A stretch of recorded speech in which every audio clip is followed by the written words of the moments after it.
Well, good morning, my friends. Today is March the 8th, 2017.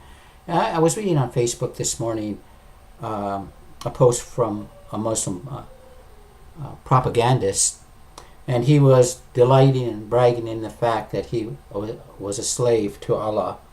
And I know that is something that Muslims seem to delight in being a slave to Allah. But I really find it quite sad that anyone would be a slave when he can be a son. And I would ask my Muslim friends out there to be honest with yourself. If you want to respond to me, feel free.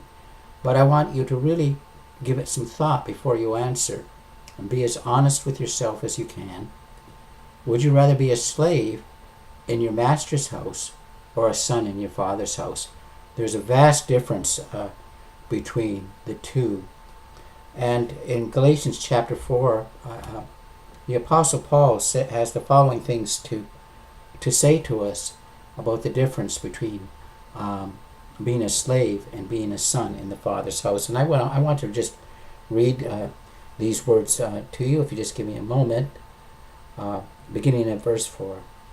But when the fullness of time had come, God sent his Son, born of a woman, born under the law, to redeem those who were under the law, so that we might receive the adoption as sons.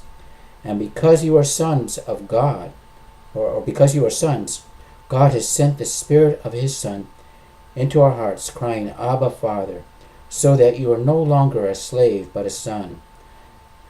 And if a son, then heirs through God.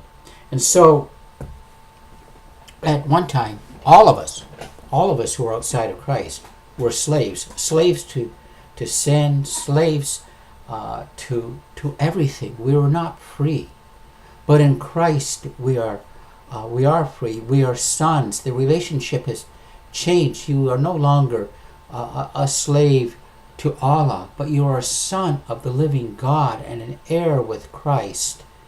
I mean, it is difficult for me to comprehend how anyone, when he has the opportunity to be a son, would desire to be a slave. Would like to hear from you again. I want you to give it some thought before you answer. And my Muslim friends, I truly care about you. I truly do.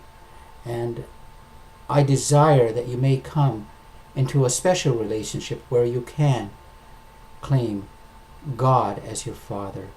Again, thanks for watching and have a wonderful day.